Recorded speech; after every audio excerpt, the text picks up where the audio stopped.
Alhamdulillah bisa. Mas Dana sudah siap? Insya Allah siap. Oke, Assalamualaikum warahmatullahi wabarakatuh. Selamat siang semuanya. Ini adalah sesi kedua untuk Festival Memoir dan Memoris Indonesia. Walaupun sedikit kita akan lebih dekat, tidak masalah. Saya ingat lukisan Van Gogh itu belum terkenal dan tidak laku saat Van Gogh masih hidup. Ya kan ya? Laris sekali sampai harganya luar biasa setelah Van Gogh meninggal. Karya kita selama kita masih hidup bisa kita perjuangkan. Sampai kapanpun, misal Sarimi, Indomie pun walaupun sudah terkenal tetap mereka iklankan, apalagi buku-buku kita seperti itu. Nah, siang ini walaupun sedikit pesertanya harus kita mulai. Tidak mungkin langkah yang besar dari langsung besar kan enggak. Jadi hal-hal yang kecil inilah yang kita upayakan. Walaupun seperti itu tidak perlu berkecil hati karena apapun yang kita lakukan itu pasti bermanfaat untuk diri kita sendiri maupun orang lain. Cara sederhana seperti inilah yang akan kita pertahankan dan juga akan kita lakukan terus-menerus, mengenalkan, mengiklankan, mempromosikan dan sebagainya, menceritakan terus-menerus sampai banyak orang mengetahuinya sehingga tertarik untuk membaca karya kita. Itu namanya pendengung ya. Hal-hal seperti inilah yang perlu kita upayakan, tanggung jawab penerbit dan penulis untuk saling mempromosikan buku-buku Diomedia. Nah, siang ini ada sebuah novel karya Mas Danang Febriansyah berjudul Arundaya. Di masjid kutemukan kurai cintaku atau kutemukan cintaku ya? Kuserahkan. Kuserahkan cintaku. Nah, sudah terbit ada di bahasa Jawa ya.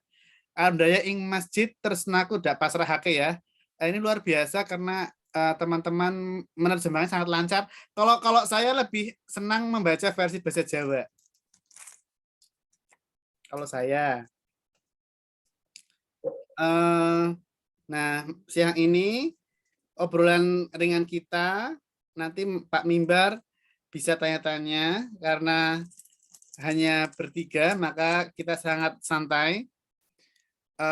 Saya punya awalan bahwa ingatan saya, novel Arundaya ini awalnya bersetting desa, seorang pemuda yang ke pesantren menuntut ilmu, kemudian balik lagi ke desanya, dan di sana mendapatkan konflik-konflik dengan orang-orang desa yang jahat dan juga bertemu seorang wanita dan sebagainya. Nah, tokohnya bernama Arun, Arundaya, panggilannya Arun. Di sana nanti ada tokoh-tokoh protagonis, Lemet dan sebagainya. Nah, pertanyaan awal yang selalu saya tanyakan kepada penulis adalah ide ini muncul dari mana? Itu hal yang standar banget ya. Tapi nanti Mas Danang bisa menjelaskan di balik Arundaya itu apa yang terjadi dalam kehidupan Mas Danang sebenarnya sehingga bisa menulis novel ini. Mungkin itu Mas, pertanyaan awal untuk diskusi siang hari ini. Silakan Mas Danang bercerita.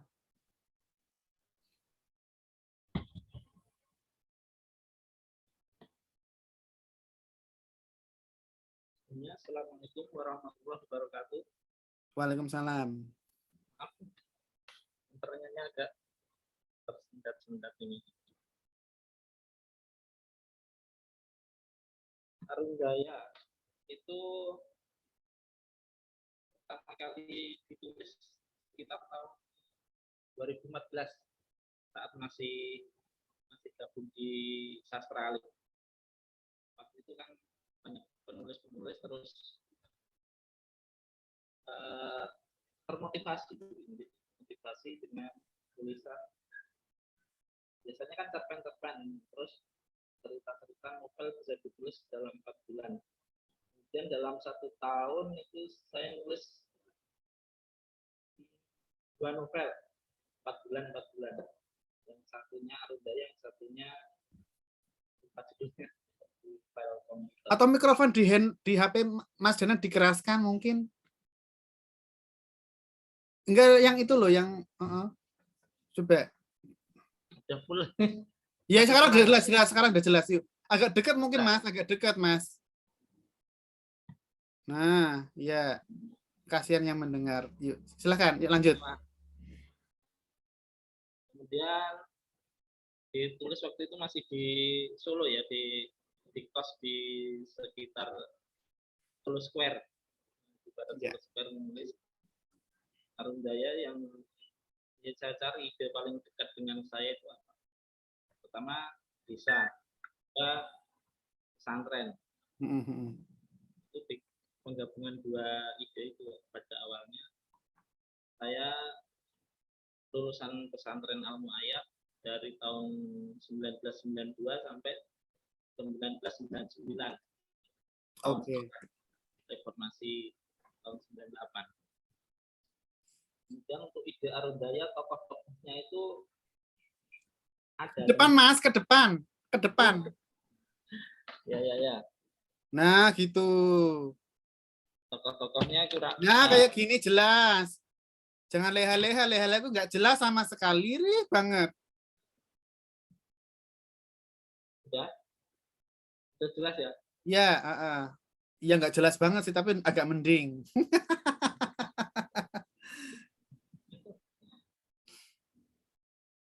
Untuk tokoh-tokohnya dalam karakter fisik itu saya ambil dari teman-teman saya di desa. Kayak Arundaya itu ada kawan yang dulu sekolahnya di SMA 1 Solo, terus pulang ke desa menawarkan ide-ide untuk kemajuan masjid di desa. Terus saya ambil karena saya dekat dengan pesantren, tokohnya lulusan pesantren gitu, biar bisa menguasai konfliknya daripada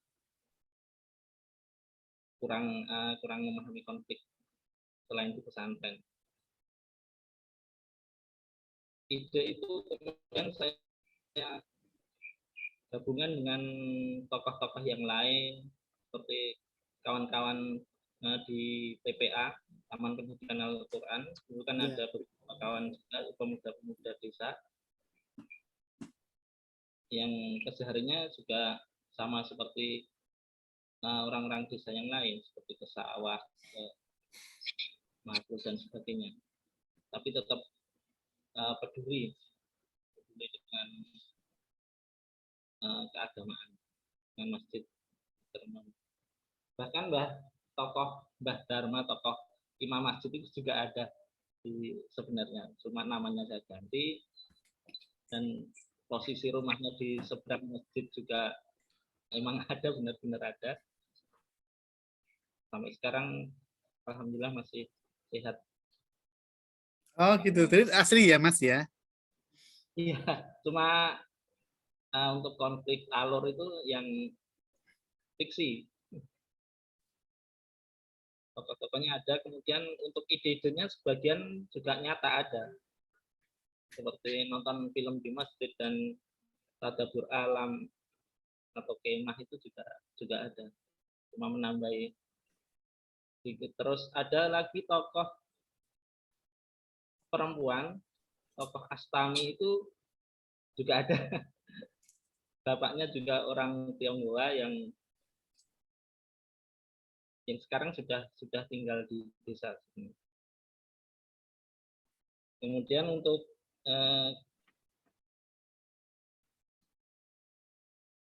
penulisan pada awalnya saya menulis plotnya dulu, alurnya dulu seperti apa. Saya tulis di buku tulis di notes sekitar 1 bulanan penulisan alurnya itu seperti apa. Terus pada sekitar Januari atau Februari 2014 saya mulai menulis Arundaya sampai kalau nggak salah April, sampai April atau Mei itu. Untuk kesulitan pertama dalam menulis itu menulis openingnya itu berkali-kali ganti, atau saya bikin opening saat di pondok atau saat setelah pulang, akhirnya dipilih waktu turun dari bis saat sepulang dari pesantren, kemudian saya bikin alur mundur. Untuk alur mundur ini saya kadang terinspirasi dari buku Ahmad Bahari di novel Kubah. Itu kan tokohnya Karman itu Karman ya kalau nggak salah. Karman, Tokoh PKI yang pulang ke desanya setelah dari penjara, kemudian membangun desa, membangun masjid, dan menggunakan keterampilan saat di penjara untuk membuat masjid itu. Itu saya gabung-gabungkan untuk membangun novel konflik Arundaya. Demikian yang bisa saya ungkapkan. Mohon pertanyaan jika ada, mungkin ditambah atau gimana. Kemudian di tahun 2018 atau 2019 itu maju Mas, agak maju Mas. Jangan sandara dibilangin kok ya.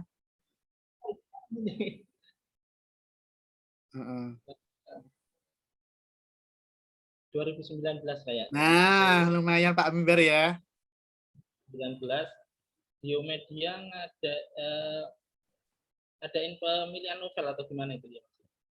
Novel, kemudian saya kirim, pokoknya asal kirim aja biasanya. Novel Arundaya dan satu lagi novel lagi satu yang kemudian alhamdulillah diterima Mas Dio dan Biomedia di yang Arundaya ini. Kemudian diterbitkan pada Oktober 2019 dan jadilah ini novel Arundaya yang ini sekitar 200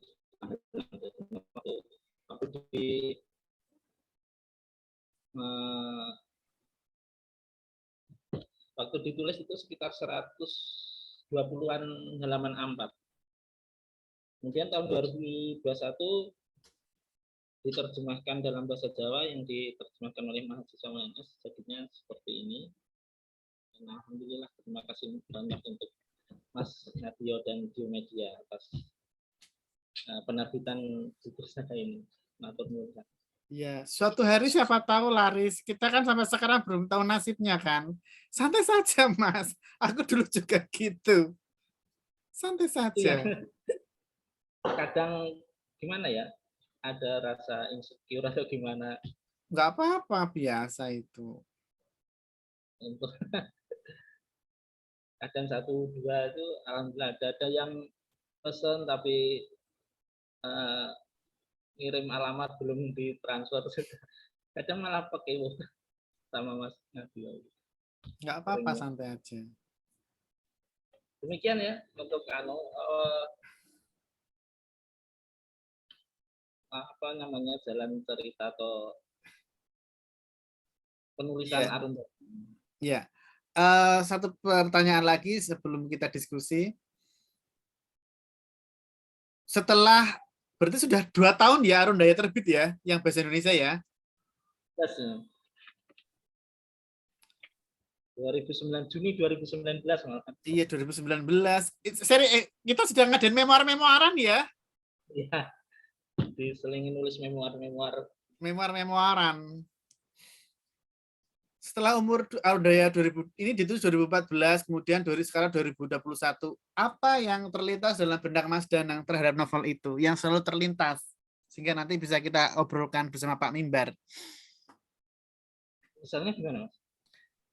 Lintasan-lintasan yang sering muncul ketika memandang novel Mas Danang yang sudah berumur 7 tahun kan ya, sejak 2014 toh? Itu ada beberapa pembaca. Ya, nah itu yang ingin saya tanyakan. Ada beberapa pembaca yang agak ke depan Mas, ya Allah. Lirik banget laptopmu. Menanyakan endingnya, itu endingnya bikin gregetan atau gimana? Ini jadinya sama siapa? Nah, yang terlintas di pikiran saya setelah ada testimoni dari beberapa pembaca itu. Nah, itu jelas suaramu, Mas. Jelas suaramu kui. Terus. ada Arundaya kedua, memulai penulisan Arundaya kedua dengan konflik yang lebih mengena gitu. Dan endingnya itu sebenarnya Arundaya sama siapa itu yang kadang bikin yang lebih diperjelas lagi, mungkin itu yang terlintas di pikiran saya. Ya. Kalau yang bahasa Jawa gimana, Mas? Yang Arundaya bahasa Jawa? Untuk Arundaya bahasa Jawa itu menurut saya lebihan. Hah? Untuk bahasanya, untuk Lebih enak. lebih membumi, lebih ya ini Iya. Arundaya. Arundaya ya bahasanya Arundaya ya ini. Tapi Iya. kadang Nah itu ada beberapa yang perlu pembacaan ulang untuk beberapa kalimat agar maksudnya ini apa sih? Gitu. Iya, Kalau iya, untuk iya, iya. bahasa kan sastra daerah lebih paham. Oke. Lebih cenderung ke Jawa atau bahasa Indonesia, Mas Danang, versinya? Kalau dari sisi penulisan saya lebih bisa bahasa Indonesianya daripada bahasa Jawa, tapi untuk membaca saya lebih mengenal yang dengan bahasa Jawa. Oke. Untuk tapi bisa kan kalau lingkup yang luas mungkin bahasa Indonesia yang lebih universal. Oke, oke. Ya, itu. Lalu satu lagi, setelah tidak gabung dengan sastra alit secara bentuk ini ya, perkumpulan, masih nggak ikut-ikut komunitas-komunitas? Itu orang jadi semua ya, komunitas kamar kata, sastra alit itu jadi semua rata-rata, termasuk Mas Danang itu istilahnya didikan sana kan? Ya enggak? Salah satunya, Mas. Iya, saya Karena mengakui kalau kita berkomunitas memang jadi semua rata-rata. Ya enggak, karena kan memberi efek positif pada kita, untuk bersemangat dan sebagainya. semangatnya itu bukan sastra alit itu yang ketiga yang menjadi pertama di tahun 2006 saya gabung di FLP Solo. Jadi apa gabung di FLP? Ya, anggota Karyanya lah. apa? Itu pertama terpen di Solo Pos yang itu dari setahun setelah Youth gabung di FLP.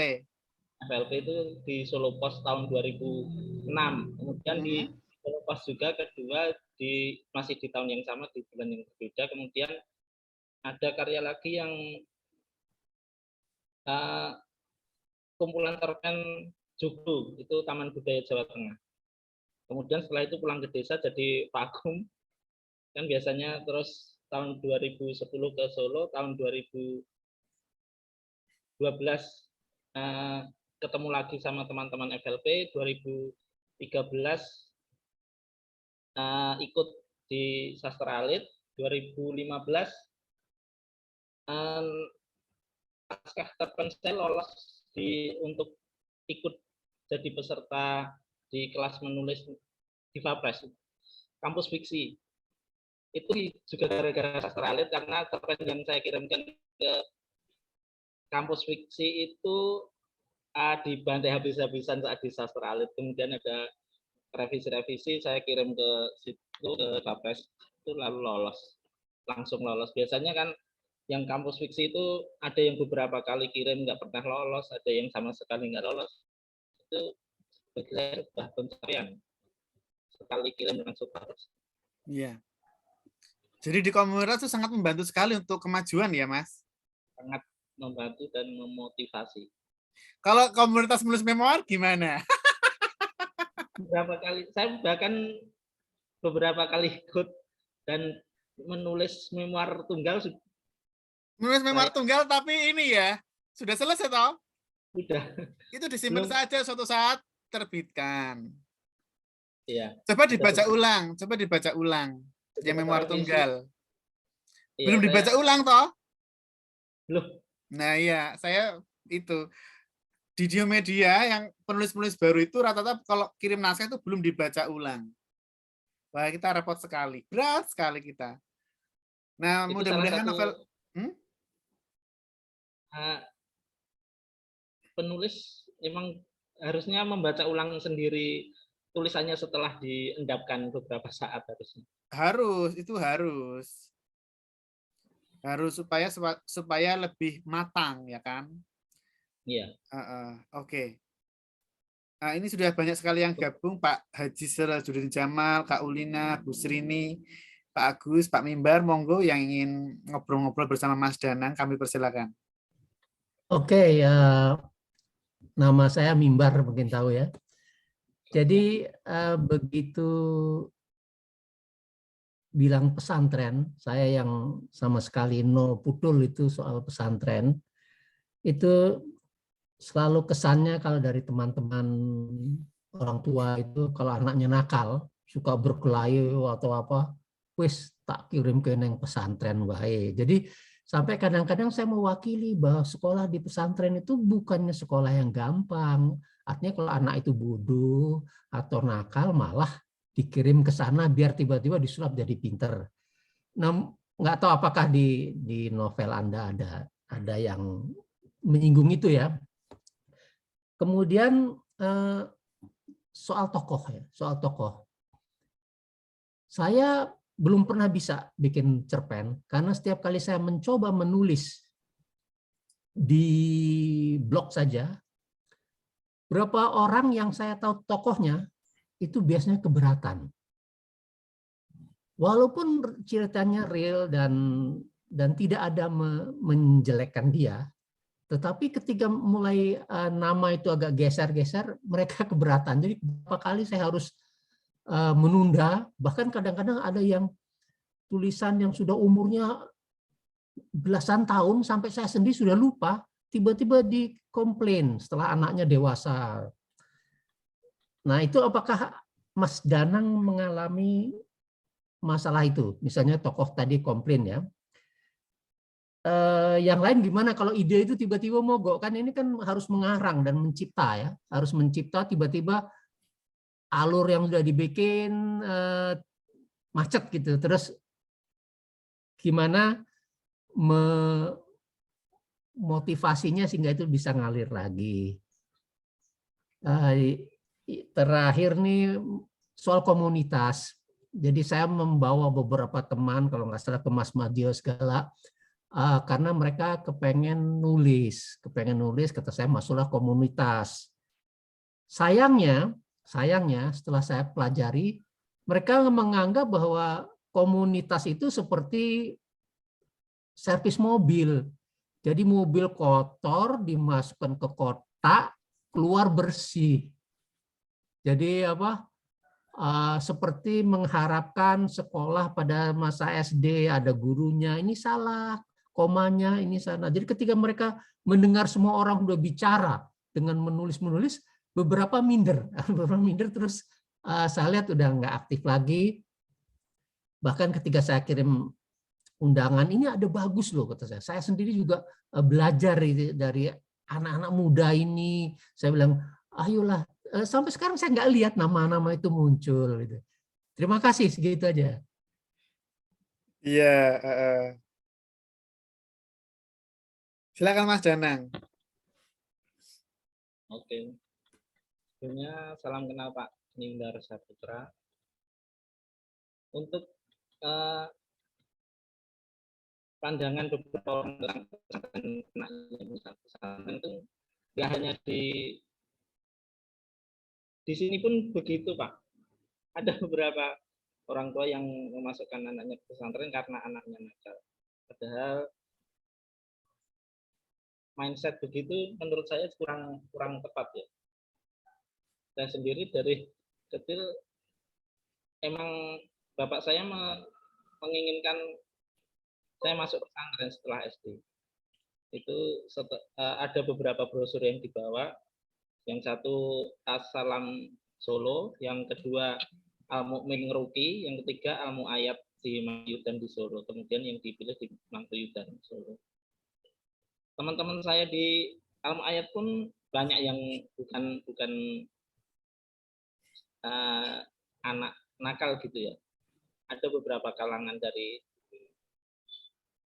mana dari beberapa kalangan banyak, dari yang maksudnya dari anaknya pejabat pemerintah, anaknya perangkat desa dan sebagainya juga masuk begitu. Jadi nggak untuk mindset anak nakal masuk pesantren itu menurut saya kurang. Sama seperti di sekolah negeri pun anak yang baik banyak, yang nakal juga ada, sama sebenarnya. Cuma kalau saya dimasukkan di pesantren itu untuk paling tidak ilmu agama bisa menjaga diri sendiri, kalau enggak diamalkan ke banyak orang, paling tidak bisa menjaga diri sendiri. Lalu untuk ilmu Al-Qur'annya sanadnya jelas yang pasti. Kiai saya Pak Abdul Razak Sofawi atau Pak Abdul Mu'id Ahmad berguru pada pendiri Al-Mu'ayyad yaitu Mbah Umar Abdul Manan, dan seterusnya naik ke atas. Kemudian untuk yang kedua, untuk tokoh ya Pak ya. Untuk tokoh, untuk namanya jangan, kalau hanya sebagai gambaran.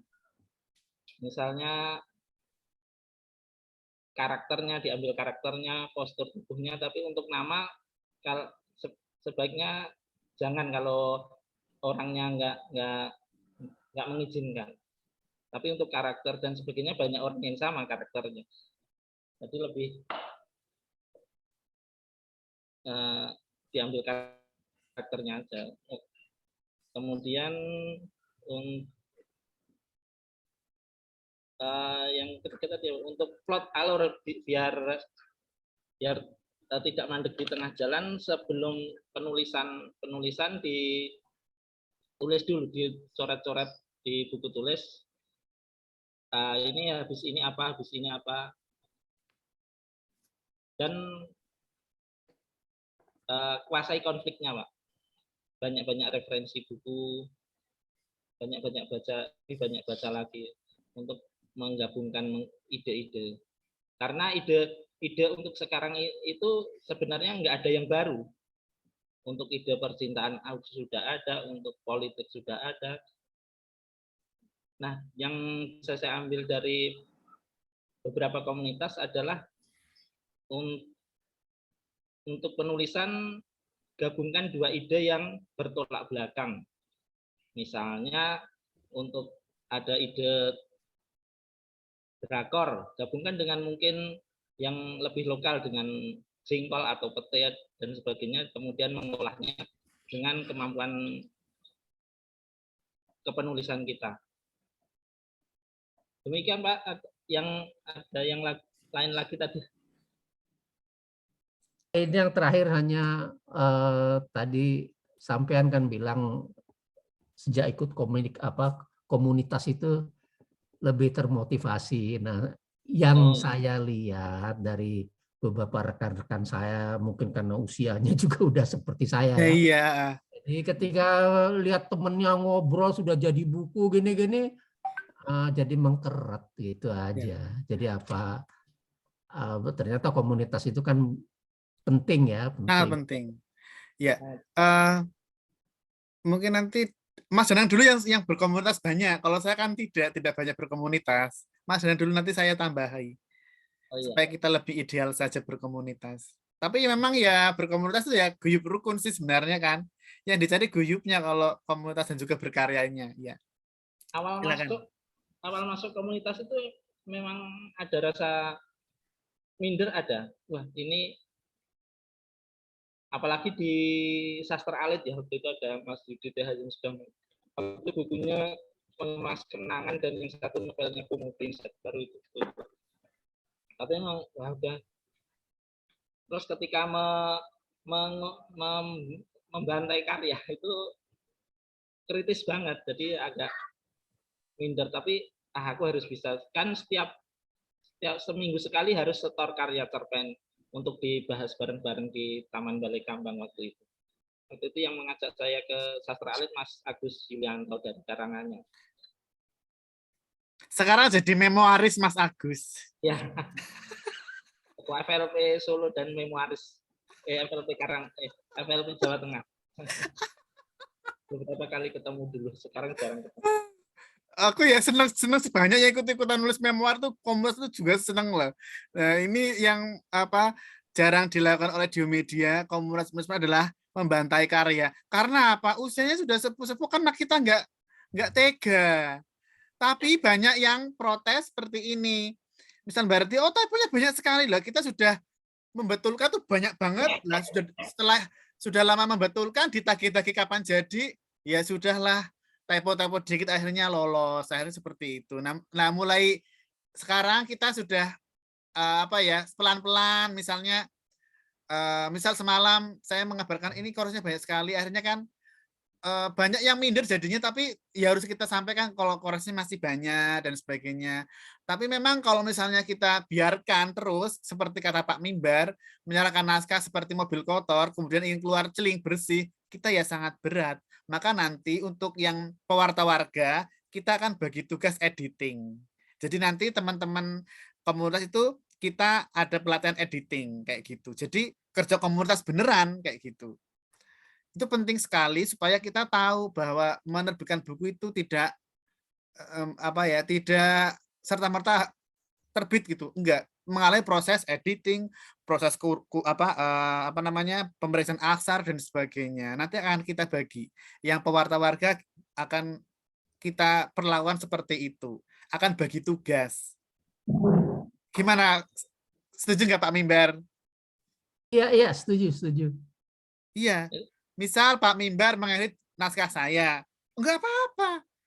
Nah, nanti akan kita buat seperti itu. Misal siapa yang bersedia menjadi editor 3 orang katakanlah, nanti kita akan bagi cara-cara dan sebagainya. Insya Allah akan bermanfaat untuk kedepannya. Baik nanti misal dapat order dari luar kan lumayan, ya kan ya. Untuk awal-awal kita di komunitas dulu kayak gitu. Jadi editornya kita sendiri supaya kita lebih pintar bersama.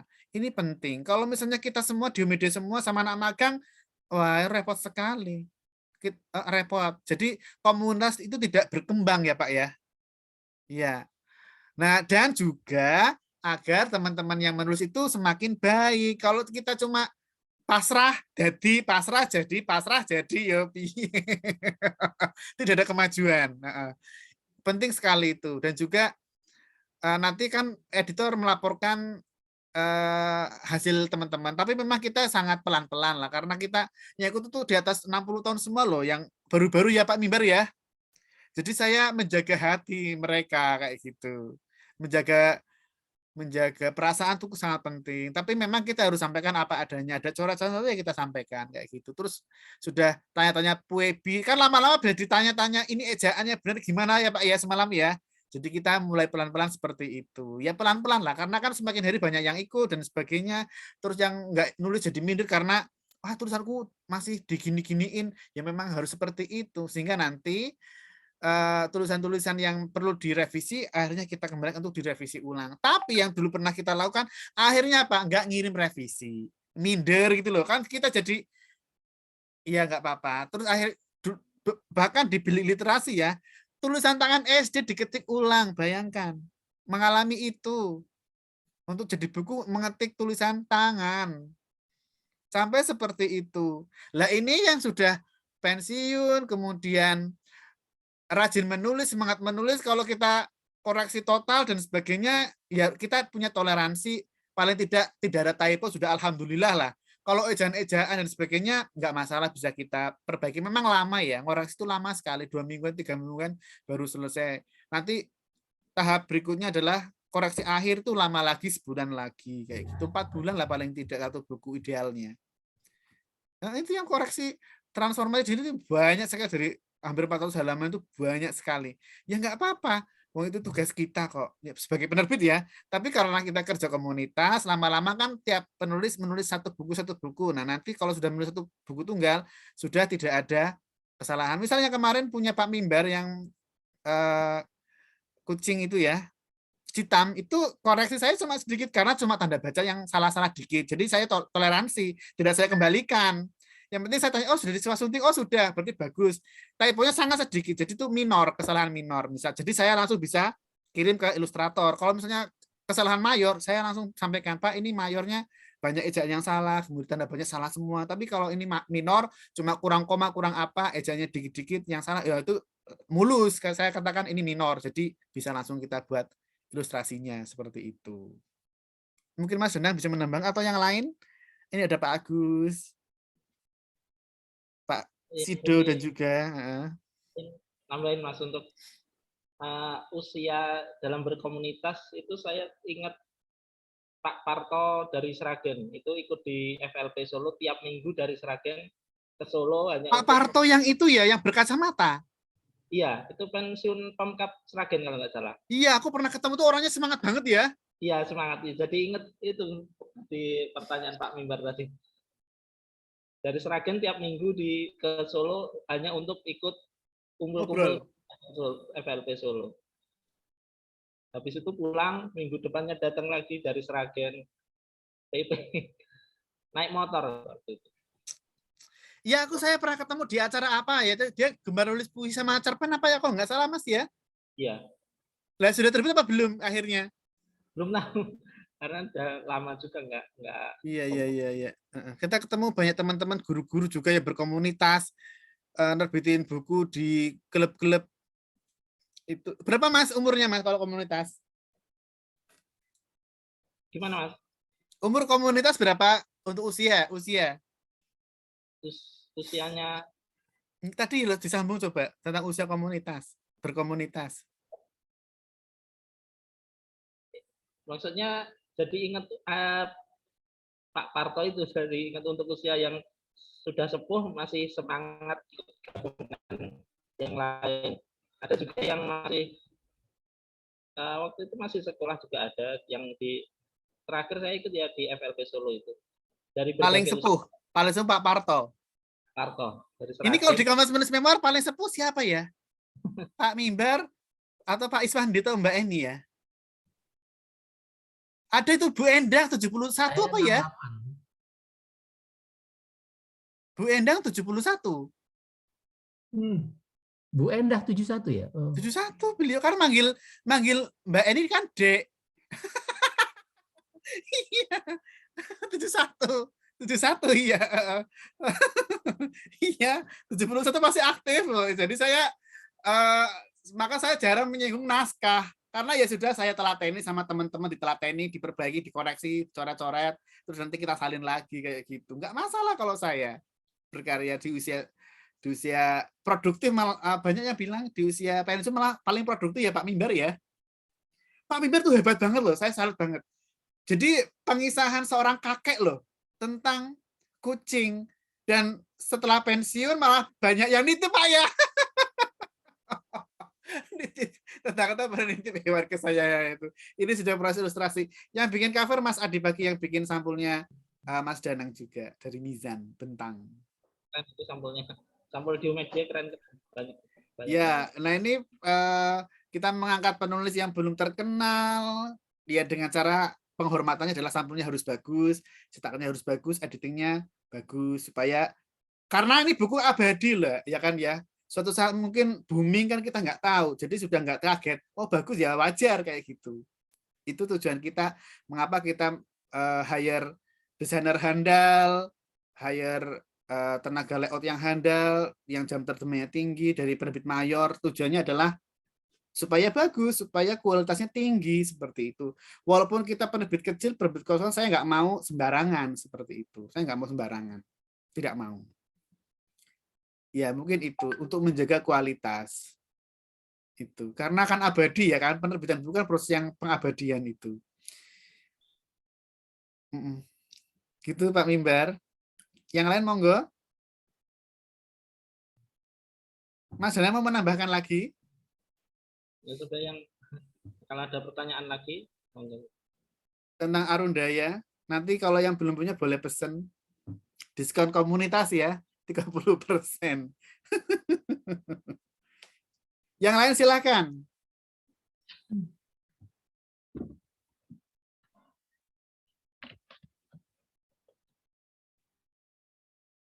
Nanti ukurannya Pak Mimbar itu 13-18 cm buku novel anak. Keren. Kalau yang Mas Danang kan 13x20 kan ya. Sama 13x20. Itu novel standar. Itu tebal ya. Tebal banget itu. Tapi enak mana? Enak dibaca yang Jawa kan ya? 200-an halaman tapi Enggak kertasnya enak dibaca yang mana, Mas? Sama yang Indonesia untuk kemasannya. kemasannya tebal yang ini. Padahal kayaknya halamannya sama. Apa mungkin Oh, itu kertasnya jenis kertasnya. kertasnya. Ini ada Mbak Winda Saya Pustaka, selamat siang. Ya, kemudian novel yang setelah Arundaya mau novel apa lagi yang ditulis atau sudah selesai ditulis Mas Danang? Belum, lebih banyak pesanan jadi ghostwriter. Oh, begitu jadi ghostwriter. Ghostwriter dari mana-mana? Guru-guru atau dari siapa? Kebanyakan guru-guru untuk tambahan Nilai. untuk penilaian angka kredit guru. Iya, nyewa penulis ya. Iya, nggak apa-apa. 3W Cerpen senang banget guru ya. Puisi seadanya pun masuk. Oh gitu ya, karena di desa banget soalnya ya. Yang penting jadi buku. Yang penting jadi buku. Ya, buku ber-ISBN. Buku yang penting jadi buku ber-ISBN dan nerbitin di tempat Mas Danang. Iya, banyak kan. Jadi nulis dewe di atas namakan orang lain diterbitkan dewe.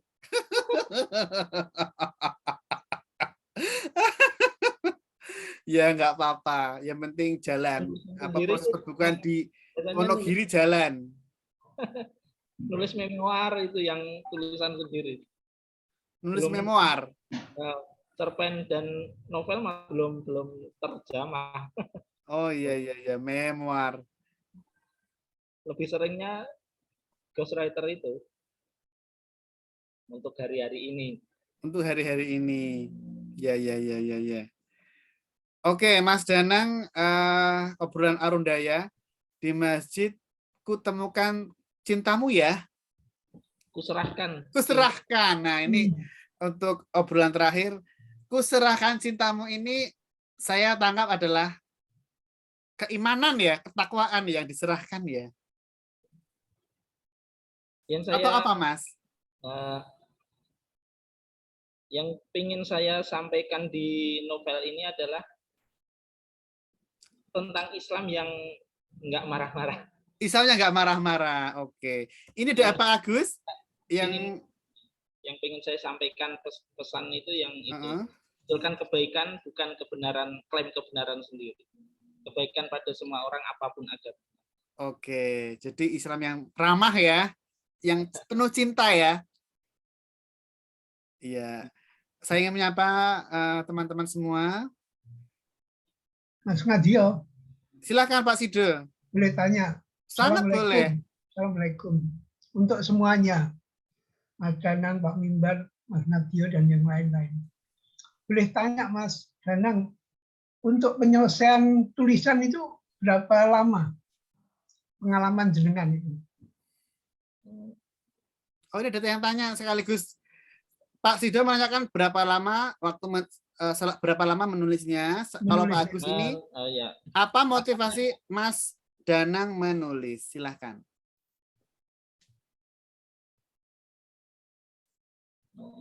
Ya, untuk motivasi seperti yang awal saya bilang adalah motivasi dari komunitas untuk penulisan novel ini. Karena awalnya memang saya suka baca buku dari tahun 2000-an sudah mulai mengoleksi buku, terus tahun 2000 terus 2005 pengen nulis. Jauh sebelumnya malah pernah nulis novel di buku tulis waktu SMA.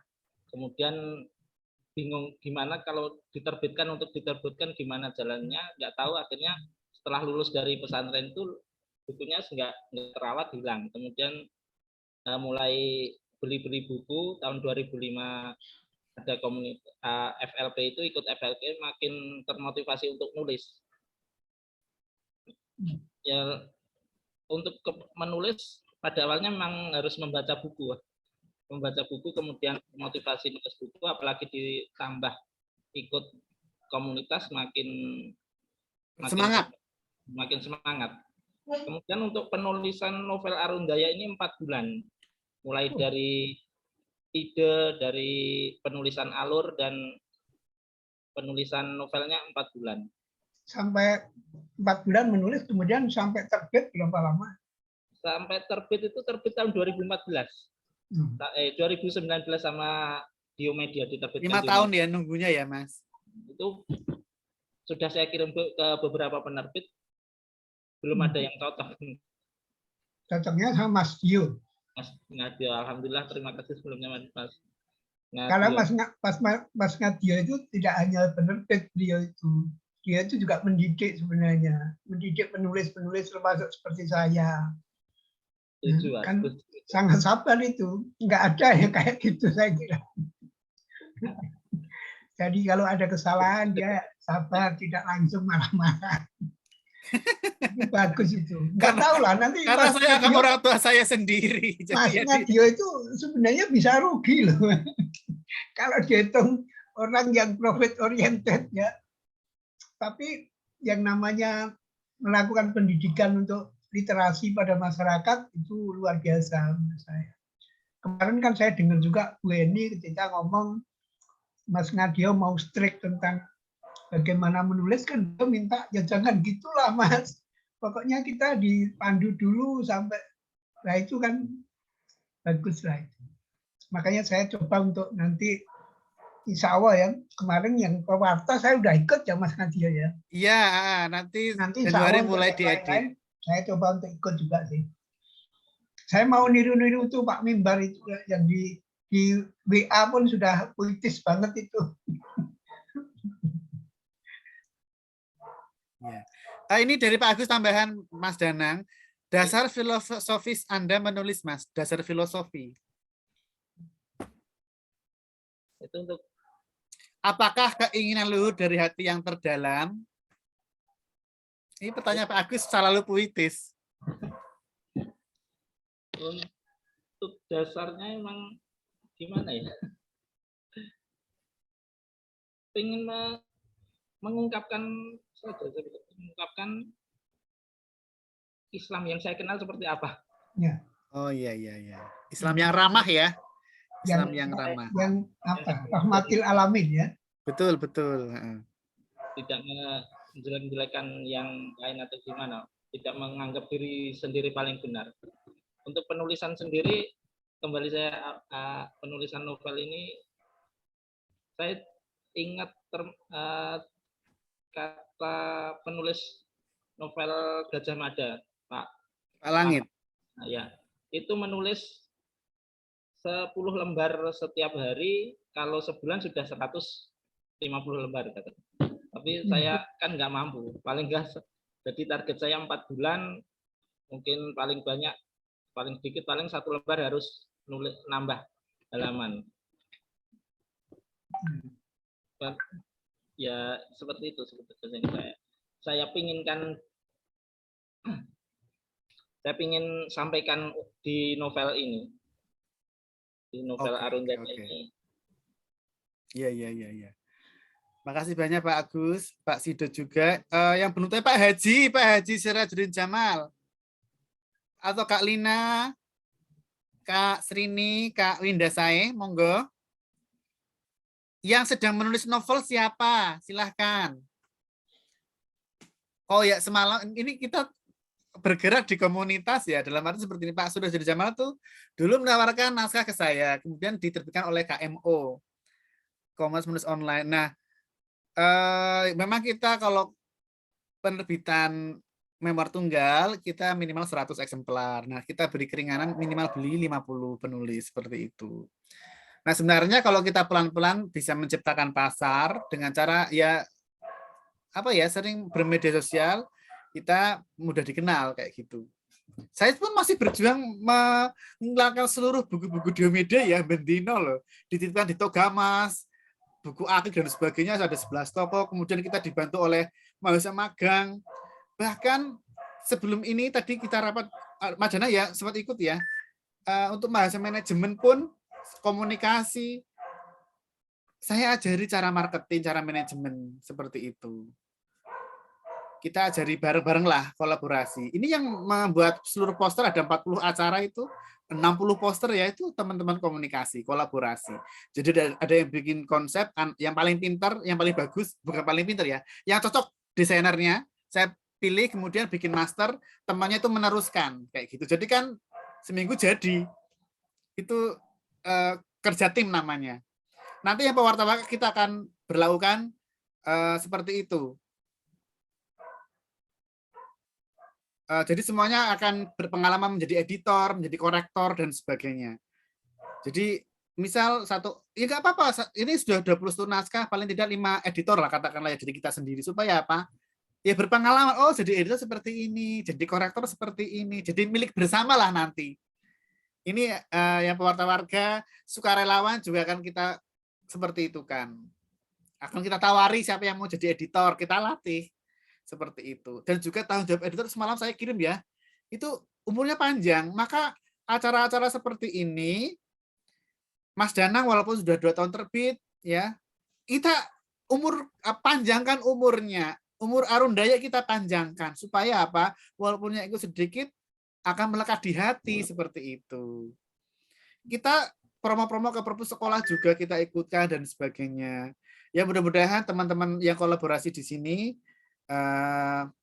saling menguatkan. Ya. Tadi Mas Dana nggak ikut jam 1 ya. Ada ini presentasi working plan sama IWI plan. Jadi presentasi model bisnis. Ya, model bisnis. Jadi yang saya sangat bersyukur punya pengalaman marketing dari nol ya, dalam arti keliling jualan buku dari sekolah-sekolah, dari pintu ke pintu, dosen, ruang dosen itu saya punya pengalaman itu selama 3 tahun. Tapi setelah 2015, saya beralih ke media sosial atau penanganan secara marketing digital. Dan ini teman-teman dari manajemen ini yang 8 orang loh, mahasiswa itu mau magang di Diomedes itu kita berikan bimbingan, pembekalan bagaimana membuat perencanaan seperti perencanaan bisnis secara digital untuk bidang perbukuan. Dan ini teman-teman nanti kalau misalnya diminta jadi pembicara pun ya bersedia saja. UKM yang bikin bedah buku ya diiakan saja. Karena apa? Itu sarana promosi gratis kok, walaupun tidak dihonori katakanlah ya.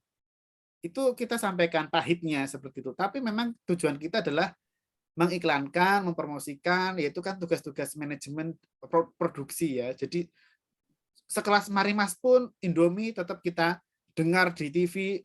Kalau kita nonton itu keluar iklan-iklan, nah itulah apa namanya tugas mereka supaya produknya terus dikenal dan dikonsumsi oleh masyarakat. Nah, kita tidak semaksimal itu. Tidak semaksimal produk-produk brand besar. Kita masih seperti ini ya, mohon didukung bahwa apa yang kita tulis yang kita karyakan ini untuk kemanusiaan ya kan, untuk karya yang dibaca oleh manusia, sehingga memang kita butuh sinergi dengan acara-acara ketemuan-ketemuan seperti ini ya kan, walaupun cuma berapa ini, cuma bersempuluh katakanlah, tapi mudah-mudahan kita saling sinergi dan menguatkan. Ini ada juragan buku dari Jawa Timur ya Mbak Mindasai, terima kasih. Dan juga teman-teman yang mendukung program-program Diomedia, kita sangat terbantu publikasi ya kan, ya bayangkan kalau kita sendiri kan nggak mungkin, jadi kita berjamaah lah itu. Satu lagi mungkin sebelum kita tutup sesi dengan Mas Danang.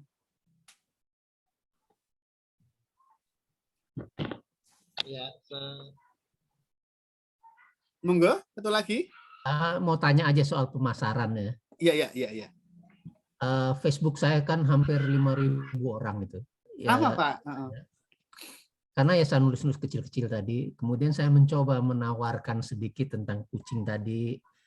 Saya bahas-bahas tentang kucing, sejarahnya segala macam. Karena kebanyakan dari kita mengklaim bahwa kucing ini adalah binatang kesayangan tokoh yang sangat kita hormati. Saya mencoba merubah itu bahwa binatang itu udah dihormati sejak 5.000 tahun yang lalu. Nah, di situ sejarah kenapa saya menulis kucing.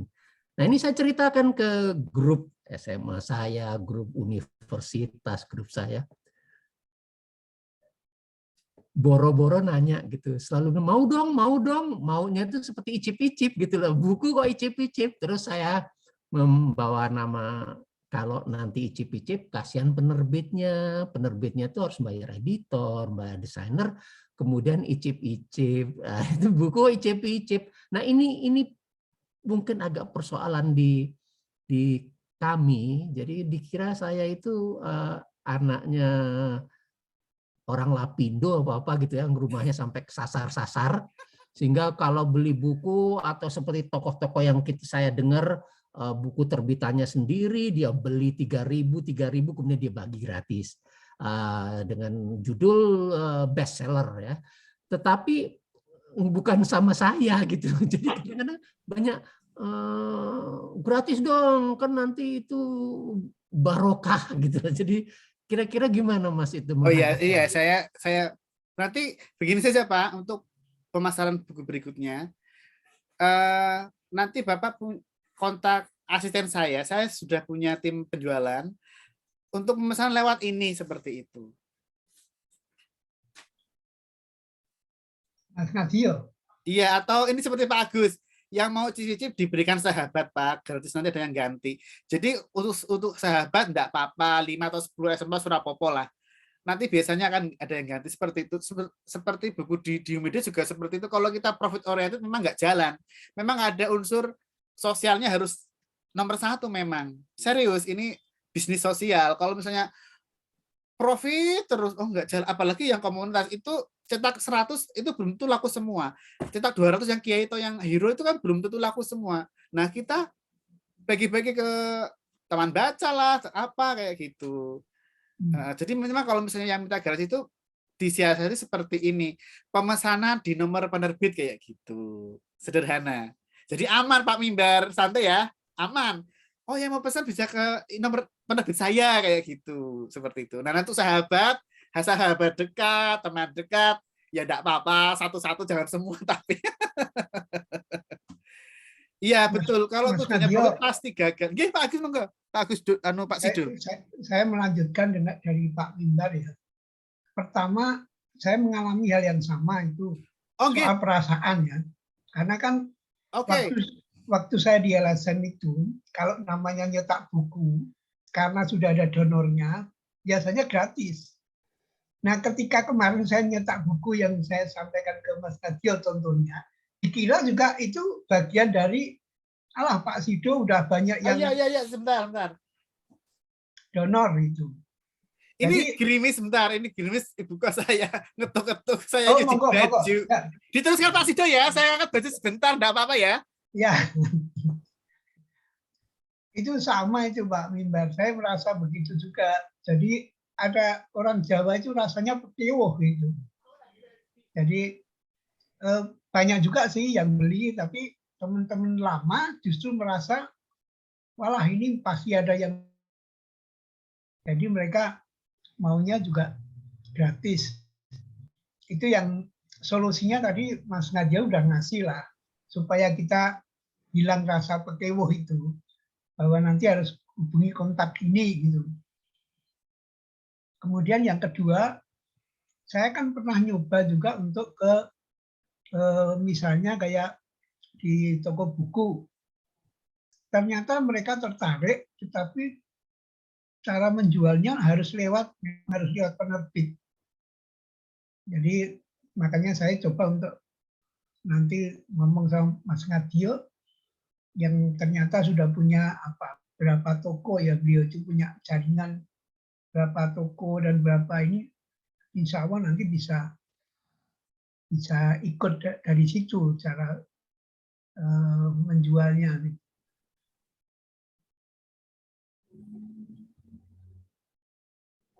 Ya, terima kasih Pak Dodi. Jadi saya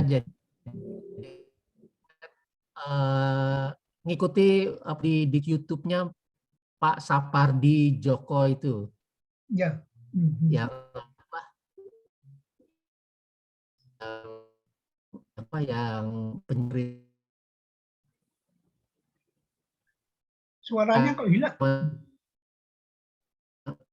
Maaf, suaranya hilang Pak. Suaranya 1, 2, 3 putus-putus. bagaimana? Suaranya putus-putus ya, kenapa ya? Ya, Iya, apa ulang. internet saya mungkin. Halo? Halo, halo. Sudah, Pak? Karena mic-nya digerak-gerakkan itu loh. Halo? Sudah, Pak.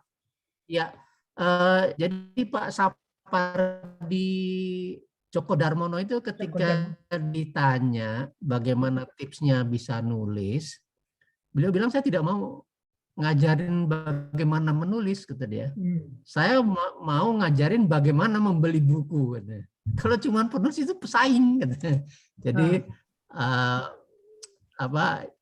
ya agak aneh memang beliau, ya namanya seniman ya, kadang-kadang eksentrik. Nah itu memang pernah saya baca di Kompas itu semacam pembunuhan. Jadi ada pembunuhan karakter, juga pembunuhan bisnis. Kalau ada orang nanam-nanam, kita buru-buru minta dong bibitnya, minta dong ininya. Pada orang itu nanam dengan pupuk. Kalau ada nyoba masakan, bagi dong icip-icip. Ternyata ada seorang penulis opini di Kompas itu menulis bahwa itu memang karakter kita yang akhirnya itu akan membunuh bisnis dan sebagainya. Hanya itu aja sharingnya. Kalau Pak Agus gimana Pak Agus, Budi? Ini Pak Agus jagonya bagi-bagi nih. Iya. Pak Agus. Mohon maaf saya baru angkat jemuran. Buku sebaik hati ngingetin saya. Pokoknya yang jadi teman saya ya harus mau bagi-bagi buku, dan nanti keuntungan itu tidak harus masuk di dalam buku itu. Apalagi kita belum punya nama. Kalau belum punya nama itu memang untuk membuat nama kan harus memerlukan usaha yang bertahun-tahun. Jadi kalau kita bergerak, kita sudah mengedepankan aspek bisnis, itu kita mesti harus waspada karena bisnis buku itu berbeda dengan bisnis yang lain. Kalau bisnis yang lain lebih mudah kita, karena daya beli masyarakat untuk buku itu besar, tetapi kita sulit untuk menjangkaunya. Ketika saya menawarkan itu beberapa buku, itu ternyata yang dari Sulawesi, bahkan yang dari luar negeri itu ada, hanya kita tidak mampu untuk mengirimkan. Iya, jadi pondok-pondok pesantren itu di Sulawesi itu juga menginginkan. Ya, jadi ada kota-kota yang tidak ada toko buku dan mereka menginginkan buku. Bahkan selalu membisiki saya, Pak Agus nulis buku lagi, gitu ya. Terus nanti saya beli, bahkan ada yang ingin mengoleksi semua karya yang sudah saya tulis, gitu. Kalau saya hanya tujuannya mengajak untuk berliterasi. Mas Ngadio ini juga tidak hanya sibuk di penerbit, harus menulis juga. Iya, saya masih menulis. Supaya masih tajam itu tulisannya. Begitu Bapak-Bapak, kalau setuju ya. Ya. Tidak ya tidak apa-apa. Jadi begini, mungkin Mas Jana merasakan ya, penulis-penulis yang baru terbit bukunya itu dimintai gratis, bahkan nggak laku, itu biasa sekali. Kita bukan Gramedia. Saya contohkan Gramedia saja. Gramedia itu sosialnya sangat tinggi. Ya, sangat tinggi. Ada lembaga-lembaga yang untuk sosial supaya lebih dikenal. Misal ada Bentara Budaya itu kan brandingnya luar biasa. Itu cuma pertunjukan musik digratiskan itu supaya apa? Orang lebih mengenal Gramedia macam-macam. Terkait buku yang teman-teman atau sahabat yang minta gratis atau itu bagaimana? Itu kalau saya jujur ya, ini mungkin akan dialami. Besok kalau kita menerbitkan buku tunggal, mungkin teman kita tidak ada yang beli, itu biasa. Justru teman yang kita tidak kenal. Ya kan ya, seperti itu. Orang yang nggak tidak- kita kenal malah yang membeli, tiba-tiba WA. Mas Dio, aku baca bukumu. Aku beli buku yang Buah Segar Pendidikan. Aku beli buku yang ini. Itu bukan teman saya. Karena apa? Secara sosiologis itu ada tipe orang dua ya. Orang yang dikenal dan orang yang belum dikenal. Buku itu tipe yang paling bisa kita ajak kompromi adalah orang yang belum kita kenal. Orang yang belum kenal kita kan lebih banyak dari orang yang sudah kita kenal. Ya kan ya? Maka pasar kita adalah orang yang belum kenal kita. Sehingga kita buatkan jalur pemasarannya ke banyak toko buku. Supaya apa? Orang yang belum kenal kita, tahu karya kita. Lah kalau yang sudah kenal ya nggak tuku, nggak beli. Itu logika sangat sederhana. Jadi terbalik ya Mas Nadio. Jadi Iya, terbalik. Jadi terbalik, sederhana iya. sekali logika bisnis buku itu. Maka kita wajib ya paling enggak sahabat jelas kita kasih itu biasa di tempat kita 2 atau 5 lah kasih, tapi memang ya ada 2 tipe orang ya, orang yang sudah kita kenal dan orang yang belum kita kenal. Orang yang sudah kenal itu pasti nggak beli, banyaknya nggak belinya. Itu buktikan saja, aku sudah 15 tahun di perbukuan. Ya Mbak Winda ya. Mbak Winda tertawa. Mbak Winda ini juragan buku, pasti tahan. Gimana Mbak Winda? Jadi Nggak bunyi. Mikrofonnya nggak bunyi.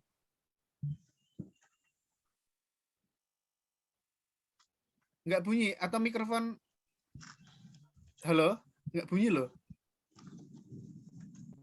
belum bunyi. Nah, sekarang udah bunyi. Gimana? Pengalaman jadi pedagang buku.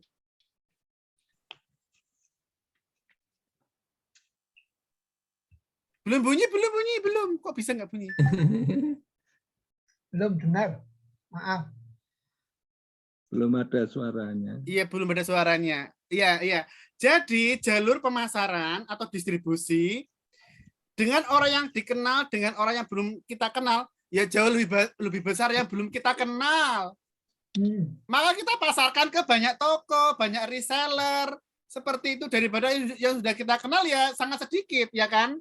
Sebentar.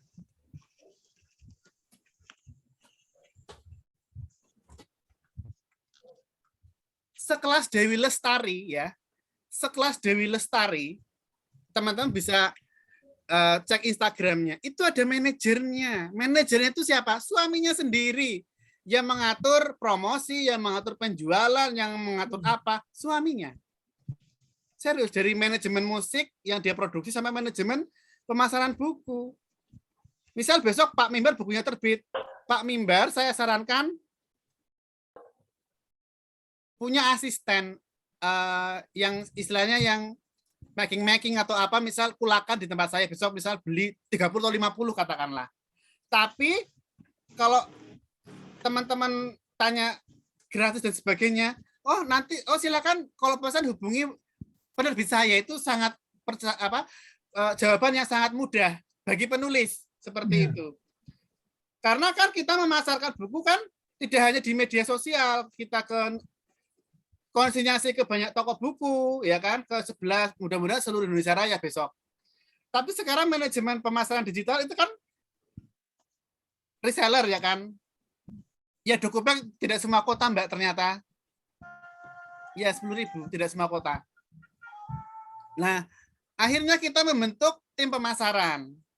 Ya kan, kalau atau dari sekolah-sekolah butuh buku. Nah, kita siapkan katalognya seperti itu. Itu mereka kan jauh lebih banyak yang nggak kenal kita. Jauh lebih banyak yang kenal kita. Orang yang kita kenal kan sangat terbatas. Ya, kecuali sekelas Andrea Hirata, sekali cetak 10-20 ribu eksemplar. Jadi sekali dapat royalti 300 juta per tahun, ya kan? Atau penulis buku pelajaran, sekali dapat royalti 500 juta itu biasa sekali. Biasa sekali. Karena apa? Nulis 12 jilid buku SD bahasa Inggris pelajaran. Diedarkan seluruh Indonesia. 3 serangkai ya. 3 serangkai itu tetangga ini. Dekat sekali dengan saya. 10 tahun yang lalu buku saya diterbitkan 3 serangkai. Setelah 10 tahun kemudian saya baru dipanggil jadi pembicara. Iya, ya itulah proses. Jadi 10 tahun yang lalu 2010 buku saya terbit cetak 3.000, royaltinya cuma 2,5 saya ingin sampaikan. 2,5 juta royalti 3.000. Karena apa? 8% dipotong pajak 30%. Ya kan? Plus dipotong distribusi. Jadi kan dapatnya neto paling sekitar 1.000 berapa itu 2.500 per 3.000 eksemplar itu. Nah, itu perjalanan penulis memang tidak mulus-mulus amat, tapi ya jangan berkecil hati bahwa tugas menulis itu ya menulis saja. Kalau masalah pemasaran dan sebagainya, kita bantu memperpanjang umur, membranding penulis, membranding buku, membuat buku sebagus mungkin, kemasannya, layoutnya, covernya, ilustrasi dan sebagainya. Itu tanggung jawab penerbit yang mau serius tentunya. Kalau asal terbit paket-paket penerbitannya di komunitas-komunitas itu ya kita nggak melayani. Pakai 10 buku jadi orang enggak, kita nggak melayani itu. Kita harus yang lebih dari itulah, mungkin itu. Mungkin itu Pak Mimbar, Pak Sido, dan semuanya yang saya yang saya tanggapi.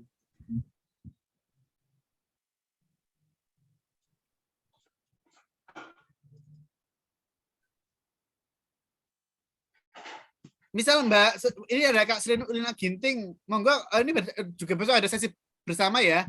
Itu cuma cetak sedikit itu. Cetak sedikit karena pangsa pasar yang mengenal Mbak Ulina harus kita promosikan terus seperti itu. Ya kita harapannya sekali cetak 1.000, 3.000 langsung habis ya kan. Ya mudah-mudahan itu harapan semua penulis ya kan. Cetak 10.000 langsung habis dapat royalti. Itu harapan semua penulis. Penerbit juga seperti itu. Saya cetak 1.000 habis, 10.000 habis. Lah kita cetaknya 100, 200 ya kan, 500. Pak Suradi yang tadi pagi ikut ya itu 500 loh itu. Seminggu habis. Ya iya, wartawan 30 tahun. Kecil itu.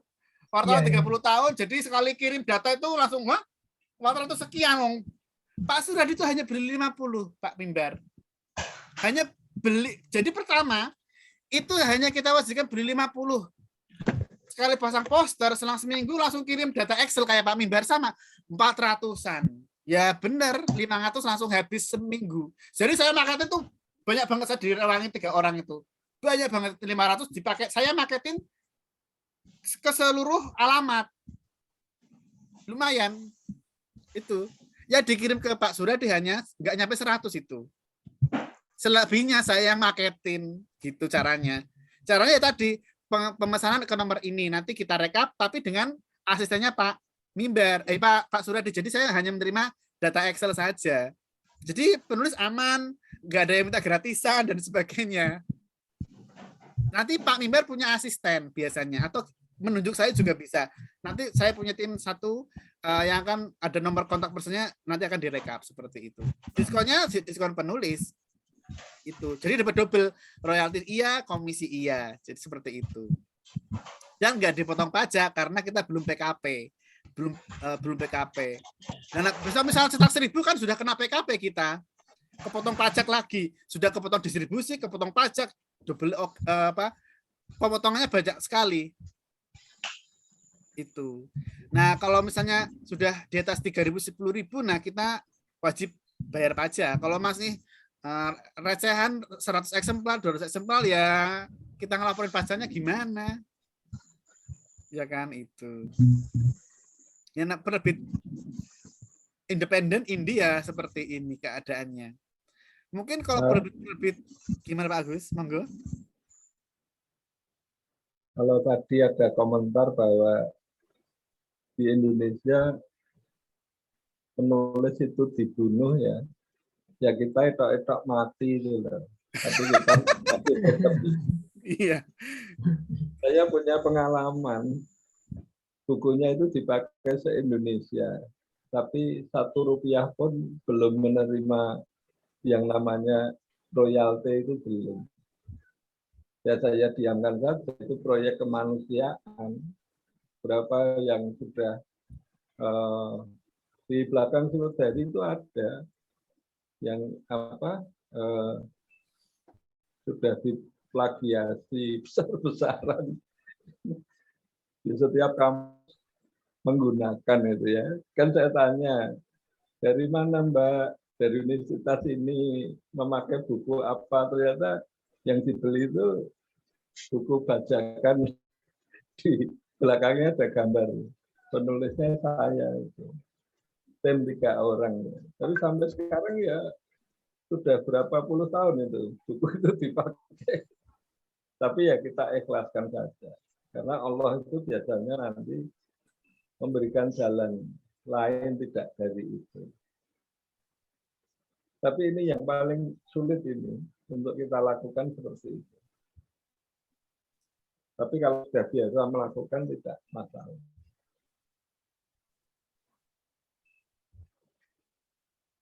Untuk tadi pemasaran Mas Ngadio punya ilmu yang berbeda dengan Bapak itu ya. Jadi kita itu mengharap yang membeli, tetapi sahabat itu tidak sebagai pembeli, yaitu sebagai orang yang kita cintai. Maka kalau kita punya karya, yang namanya sahabat itu dibeli. Jangan diminta membeli, diberi. Dan nanti yang lain itu akan mengikuti. Ini memang rumus yang Sulit, yang aneh. nampaknya sulit ya, pelik, yang non rasional itu. Monggo itu. Ya, saya membuktikan itu. Ada pesantren atau apalah minta ke saya, Mas, kita butuh buku gini-gini. Oh iya, besok saya kirimnya. Sudah, kirimi saja.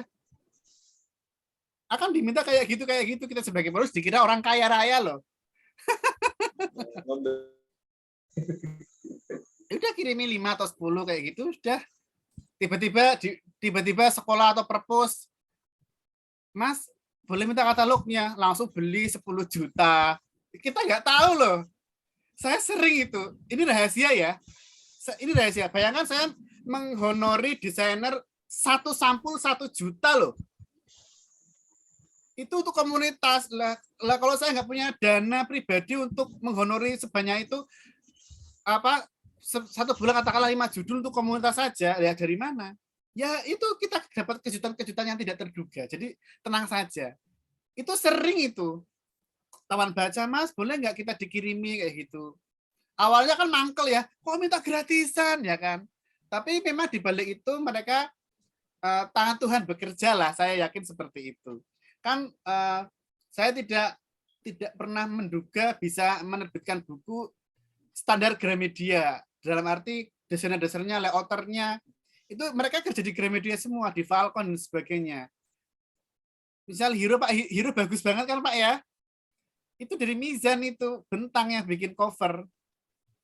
Itu. Jadi kita sangat-sangat menjunjung itu. Jadi orang-orang yang tidak main-main yang mengerjakan buku kita kayak gitu.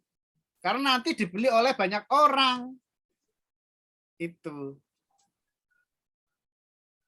Ya, sementara itu dulu. Jadi nanti dapat kejutan kok Pak Mimbar, santai saja. Sahabat-sahabat dan sebagainya supporting kita, pendukung kita.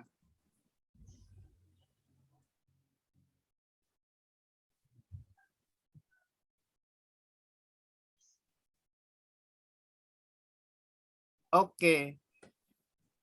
Yang lain monggo.